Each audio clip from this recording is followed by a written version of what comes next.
Hi നമസ്കാരം. അപ്പം ഞാൻ ചെറിയൊരു അവയർനെസ് വീഡിയോ ആണ് ഈ ചെയ്യുന്നത്. അപ്പോൾ നമ്മൾ ഈ സ്ക്രീനിൽ കാണുന്ന മെസ്സേജ് നമുക്ക് വായിക്കാം. അടുത്ത 3 മണിക്കൂറിനുള്ളിൽ കേരളത്തിലെ ട്രിവാൻഡ്രം, കോട്ടയം, ഇടുക്കി, എറണാകുളം, കാസർഗോഡ്, കണ്ണൂർ ജില്ലകളിൽ ഒറ്റപ്പെട്ടയിടങ്ങളിൽ ഇടിമിന്നലോട് കൂടിയ ശക്തമായ മഴയ്ക്കും 40 km/h വരെ വേഗതയിൽ ശക്തമായ കാറ്റിനും സാധ്യത. IMD KSDMA, അതായത് നമ്മുടെ ഇന്ത്യൻ കാലാവസ്ഥ നിരീക്ഷണ വകുപ്പാണ് ഇങ്ങനൊരു മെസ്സേജ് നമ്മുടെ മൊബൈലിലേക്ക് വിടുന്നത്. അപ്പോൾ നമുക്ക് സമീപകാലങ്ങളിലുള്ള ദുരന്തമൊക്കെ വെച്ച് നോക്കുമ്പോൾ ഇത് മിക്കവാറും ഈ മെസ്സേജുകളൊക്കെ നമ്മുടെ മൊബൈലിൽ വന്നിട്ടുണ്ടായിരിക്കാം. പക്ഷെ നമ്മളൊന്നും അത് മൈൻഡ് ചെയ്യാറില്ല. അത് നമ്മളങ്ങനെ മെസ്സേജുകൾ പൊതുവെ നോക്കുന്ന ആൾക്കാരുണ്ട്, പക്ഷേ കൂടുതൽ ആൾക്കാർ അങ്ങനെ അവോയ്ഡ് ചെയ്യാറാണ് പതിവ്.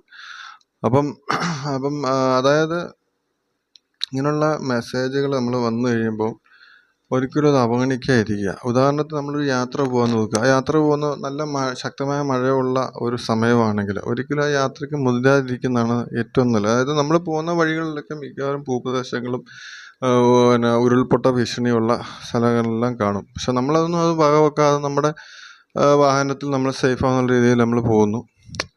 അപ്പോൾ നമ്മൾ ഉദാഹരണത്തിന് പറയുകയാണെങ്കിൽ നമുക്കറിയാം, വയനാടൻ ജില്ലയിൽ ഉണ്ടായ ഒരു കേരളക്കരയെ കണ്ണീരിലാഴ്ത്തിയ ഒരു സംഭവം.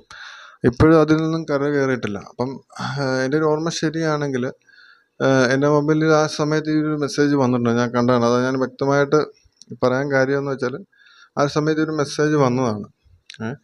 അപ്പം നല്ലൊരു മഴക്കോള കാര്യങ്ങളൊക്കെ ഉണ്ടെങ്കിൽ ഒരിക്കലും നമ്മൾ ഇതുപോലുള്ള മുന്നറിയിപ്പുകൾ അവഗണിക്കാതിരിക്കുക. അതുപോലെ തന്നെ ഈ ഒരു ഉരുൾപൊട്ട ഭീഷണിയുള്ള സ്ഥലങ്ങളിലുള്ളവർ ഒരു മഴ ശക്തമായി കഴിഞ്ഞാൽ ഉടൻ തന്നെ അവിടെ നിന്ന് മാറുന്നതാണ് ഏറ്റവും നല്ലത്. എന്ന് വെച്ചാൽ മഴ ശക്തമായി കഴിഞ്ഞാൽ എന്തുകൊണ്ടും അവിടെ ഉരുൾപൊട്ടം ഉണ്ടായിരിക്കും, നാശനഷ്ടം ഉണ്ടാകാൻ വളരെ ചാൻസാണ്. നമ്മളൊരിക്കലും ഒരു ഭാഗ്യപരീക്ഷണത്തെ അവിടെ മുതിരാതിരിക്കുക എന്നുള്ളതാണ് പറയുന്നത്.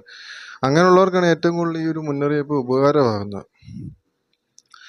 അപ്പം ഞാനൊരു ചെറിയ ഒരു അവയർനെസ് വേണ്ടി ചെയ്തതാണ്. അപ്പം ഇനിയുള്ള ഇനി മഴക്കാലമൊക്കെയാണ് വരുന്നത്.